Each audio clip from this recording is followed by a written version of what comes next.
Hello YouTube, this is Morgan, Airspeed Prime here with my next Boruto Anime episode review. This one is going to be for episode 42, which is called A Ninja's Job. And yeah, I thought that this was actually a surprisingly good episode. I thought from the preview it was going to be, oh, this is our first kind of fillery episode of just, a really random mission. But I felt like they managed to take that kind of concept and turn it into a really good character development arc for Boruto about these more kind of simplistic missions and why he should care about them. In that there was a really, I think, notable world building point brought up by like Konohamaru and then the police captain about the fact that, okay, in an era where there isn't as much war between the nations, and people can have much more normal jobs. Not everyone has to be a ninja. Yes, there's more peace and less major conflict, but it creates a bigger kind of a gap between the rich and the poor. It puts this other sort of pressure on people who have the more kind of standard jobs, and it means that you have to deal with the problems of more modern life. And then bringing that up, and the fact that our kind of person thinking of suicide here is struggling with the fact that he's been fired, and he was kind of fired wrongly, blamed for stuff by higher ups in his company, and then he had like medical debt, I suppose in part because of how hard he had to work on that. They brought up like the idea, and this is how they linked Boruto to Higuruma, with the idea that when you do a job, should you only do it if you are kind of praised for doing that job? And that's sort of what Boruto wanted here. He wanted to be like Kiba and Rock Lee on the TV, where they get praised for doing one of the bigger jobs, and that's why Boruto wanted to do something important. But he learned in this episode, with using, I suppose, I think really nicely, the idea of like a video game developer, of just like, here is someone who, when you're actually playing the game, you don't really tend to think about all that much, but is the architect of this game that you're playing, but you don't really think about the nature of who did it. Similarly with these smaller missions of just like, oh yeah, what did you do today, Boruto? I saved the cat, stopped a minor fight. These things add up and become important in terms of creating a better attitude in the village and so on. And then he gets to do these, I suppose, surprisingly meaningful things like talking someone down from on the verge of committing suicide. And it really fit Boruto, because the one thing they've really emphasized with his character across the entire run of the show up to now is just that while maybe he doesn't always show it, he at a base level has that similar trait to Naruto, where he's able to talk to people and understand them. As people bring up, the talk no jutsu sort of situation. But it's part of, I think, why Naruto is good, because they have these moments where they explore topics that they have fights. Yes, there's big ninja fights, action, but they can also do a more kind of meaningful kind of topic like this. And I thought this worked very well here, to just have Boruto understand what this guy was going through. And sure, it was a tad convenient, but I felt like they managed to make it work out quite well, in that, okay, here's the developer who worked on the game that was just released today, and we know Boruto likes video games, and he bought the game on the day of release.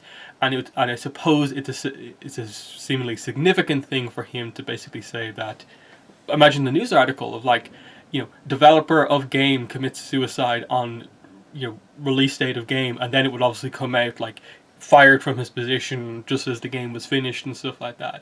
And that's the statement he was trying to make. So while I think it comes across a little bit as like, oh, that's very convenient that Boruto happened to have the game and happened to run into the guy who made the game, I think the nature of what he was trying to do makes it so that, like, no, it's not as convenient as you think. It's sort of fitting here. And I thought that was a really cool thing for him to just, the thing that really stopped him from doing everything was just seeing that, hey, here's someone who just cares about my game and is just super excited for it. And while, sure, something bad happened to me, I was fired from my job by this made-up thing by my boss, the game is out and people are going to care about it. And that was kind of just that little thing that was all that was needed. And you see that he's actually this really good, nice character who I like that they added a little bit in it towards the end of the episode. They're like, "What? Hey, yeah, it really doesn't fit that this guy would go for like a suicide kind of bomb type thing in a bank." Like he kind of says towards the end, like he was thinking of just kind of, committing suicide kind of just off to the side in a way that not many people would know about it. Just, I think he says jumping in front of a train. So the fact that he was planning to do something even bigger to make an impact on other people, and they hint that basically he seemed like he was suggested to do this or put under a genjutsu more likely, and that's setting up this kind of next group of villains that is coming into play. I think the preview mentions they're called the Byakuya gang, so that's actually a pretty interesting one. If it's just this gang who maybe aren't the most powerful ninja, it seems like a solid enough threat for our characters to deal with. This gang that is kind of causing a lot of the slightly bigger issues that the village is facing. So I think overall this episode worked quite well. I perhaps wish Mitsuki and Sarada were a little bit more involved in what was going on, in that there was that moment in the episode where they're basically like, okay, we have to convince Boruto to take part in this mission, even though it's not a big kind of action set piece. And Sarada's just like, do we really need to go and tell Konohamaru that you didn't help us with the mission?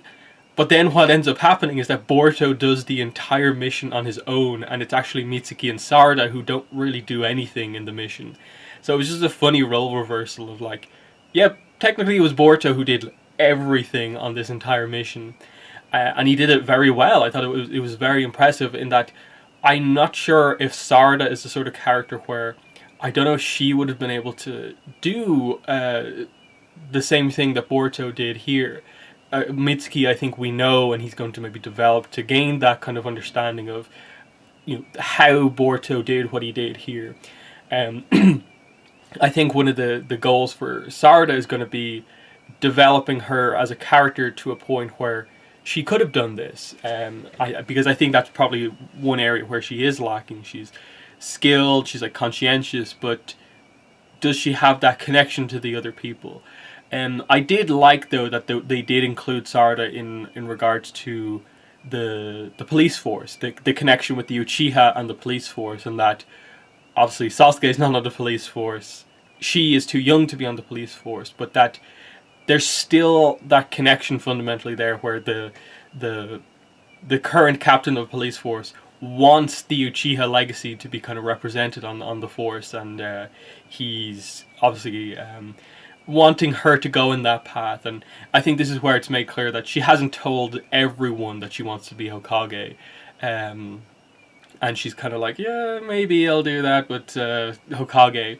But I can almost see it where, like, if depending on how things go, she ends up as chief of police and then later moves on to become Hokage or something along those lines. Because what was it? I think they confirmed Kiba's on the police force earlier on this episode, so that was pretty cool. But yeah, I think that's about all I want to say about this episode. It was a little bit more simple as an episode, but I actually thought it was very, very well written in terms of what they brought up. As I said, the more world building aspect of kind of what more modern life is like without all these ninja wars, and the idea that, like, okay, it was a bit more common back in like Naruto's era and before that, where like, yeah, you probably would be fighting enemy ninja a lot more often, but nowadays those missions are rare. You just happen to get incredibly like lucky or unlucky in a way on your first mission where that happened.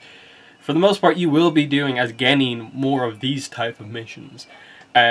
I would have liked him to have maybe gone into a little bit in depth in terms of explaining, like, oh, and the type of missions that Chunin in this era would go on are these type of missions, or something like that. But that's, I think, all I want to say about this episode. Much better than I expected. Very impressed with the writing on this one, and I like that they gave a tease of what's to come in.